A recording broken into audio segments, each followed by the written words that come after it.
Hey guys, what's up? It's the Rookie Revolution, and a few days ago, I did a poll on Twitter asking if you would all want to see a new What Ifs part next or Conspiracies next. Conspiracies just barely won, but if you're at all disappointed, first, What Ifs Part 4 is coming very shortly and we have some good ones. And 2, follow me on Twitter at RookieRevo to never miss updates or upcoming polls like this. So, as I said before, today we are back to talking about conspiracy theories. This is the 4th part in the conspiracy theory series, so as always, I recommend watching the first 3 parts first. How this works is, as always, I will break down these theories in full, say my opinion on them, and then finally rank them with the one and only Bananas Believability Scale. Without further ado, let's get right into it. So I'm gonna go ahead and take the money and run, Teach.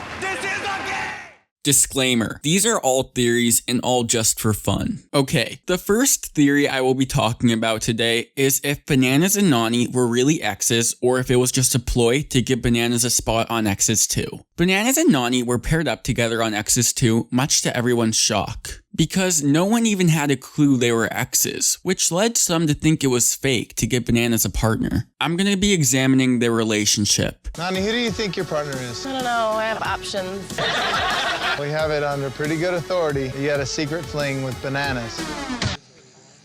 I don't even know what you'd call what we had. Bananas and I had a relationship off the show. So after the Real World Las Vegas wrapped up, apparently Bananas and Nani met at some event and started up some sort of fling. It didn't last that long and it was just described as a fling, which took place before she was even on the challenge. So when she came on Rivals 2, they never really interacted. And on Free Agents, they never really interacted as well until they were partners on one daily challenge and won it. They also worked really well together. On the stage of the final, they were paired up together in. Battle of the Exes 2 rolled around and production called everyone they could for Bananas before Nani, such as Trisha from The Real World Sydney, Svetlana and Casey, and I'm sure there were others that they tried for. But when they all declined, production found out about Bananas and Nani and paired them up. Now this theory, in my opinion, makes sense. Bananas and Nani very clearly worked well together as evidenced from Free Agents, so if they wanted a strong team, that was it. But I do think they actually had a fling. And the reason I say this is because first, Nani was crying over him in Exes 2 since he was in a relationship. I feel like there's unfinished business. It sucks because he's in a new relationship at home. That's not something that I want to interfere with. He has no feelings for me. There's nothing that I could do to help. On Bloodlines, when Bananas was voting for her, she felt betrayed because, as she said, they used to date. I don't feel like there's anything I could do. My vote is for Nani. Oh, what a piece of Every move that I made this far was to benefit him. I think Nani has a thing for him still. On War of the Worlds 1, Jenna mentioned them still having feelings, and Jenna is Nani's best friend, so she would know more than any of us would know. There's sparkles in their eyes and they're in each other's laps. Tell me there's no feelings there. Nani also talked about him in length at the War of the Worlds 1 after show. I don't think they would keep up this lie for that long, and I also don't think Nani has the acting skills to cry about it. All in all, I will give this theory a 2 out of 10 on the believability scale because I think they did date, but just did a good job of keeping it under wraps, which Johnny is notoriously good at hiding his hookups. If you gave me a camera, there would be a lot more of Johnny than the one of me. Bananas pretty good at hiding hookups. I don't know how I know that, but I know that. I don't know how many girls Bananas has hooked up with on the show, but I have a feeling it's a lot more than people know. And I know because I know. The next theory we have is that Evan threw his elimination against CT and Adam on Rivals 1 because he had other commitments outside of the show. Let's start by saying Evan showed up on this season completely out of shape. Evan's still Evan, but he looks pregnant now. I don't know what happened. Because Evan's fat and out of shape.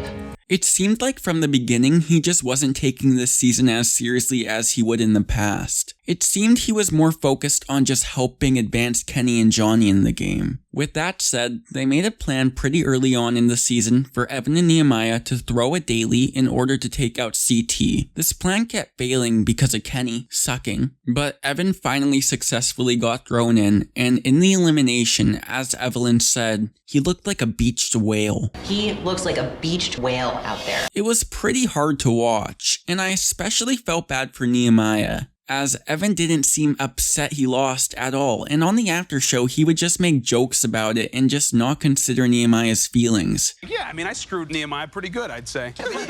You've been on 110 challenges, you volunteered yourself once. You don't volunteer yourself. You were sweating when we clammed up to do the challenge. You didn't even start. So I do think he threw this elimination because he had to go to grad school and he never planned on staying on the season long, and that's why he was so out of shape. I will give this theory a 9 out of 10 bananas on the believability scale, just in case he really did become delusional. The next theory we have is also from Rivals 1. It is regarding CT in the final daily challenge being rigged on Rivals 1. In this daily challenge, Bombs Away, you had to climb a rope, but it was while a helicopter was flying over water, so it made it a bit harder. Rivals 1 is one of CT's top seasons, and he was looking good to make a final. He ended up going first on this daily challenge, and for some reason, the pilot on the helicopter was just dragging his rope in the water, making it way harder for CT to climb since his rope was like a rag doll. When the rope's dragging in the water, it's really hard to climb. I'm getting tossed left and right. I can't even keep my feet on the rope. CT's getting thrown around like a rag doll. CT fell and got DQ'd. But the weird thing was that every team after him, the rope was not dragging, and they were all able to climb fairly easily, which is why fans think that this daily challenge was rigged for CT to get last place and automatically go into the final elimination round, which led to him being eliminated. So here are my thoughts on this. This was a really sketchy thing. I don't think it was fair that it was easier for the other teams. And it definitely makes me think that they wanted CT in the final elimination. But why? Maybe because they wanted the big JEK showdown, final elimination against him. This is the worst case scenario for the mob because somebody's going up against me. The mob is going to have to vote against each other, and that is going to be good. Maybe they just didn't want CT to win the season. Another possibility, and I think this one is more likely, is that since CT went first, the pilot just made it too hard and they realized that after he went, but they never let him redo it, which is just not fair on itself. I think this was just a poor production mistake because I don't know why they wouldn't want CT in the final. I'm giving this theory a final score of 4 bananas on the believability scale. Okay, the next and last theory I will be talking about today is the theory that Bananas has a say in casting. For years, fans have thought Bananas has had some sort of influence because he would get a lot of allies cast along with him, and his enemies would either not get a lot of allies or just not be on the cast. Lots of people use Polly and Cara Maria as an example. They were major enemies of Bananas on War of the Worlds 2, and then they just weren't on Total Madness. I gotta admit, a lot about this seems kinda sketchy, but there are a few huge outliers. First of all, Bananas complained so much about the casting of Are You the One in Love Island, and it's never changed and will never change. The problem with the casting process now is, have you been on a reality television show ever in your life? Good, you're cast.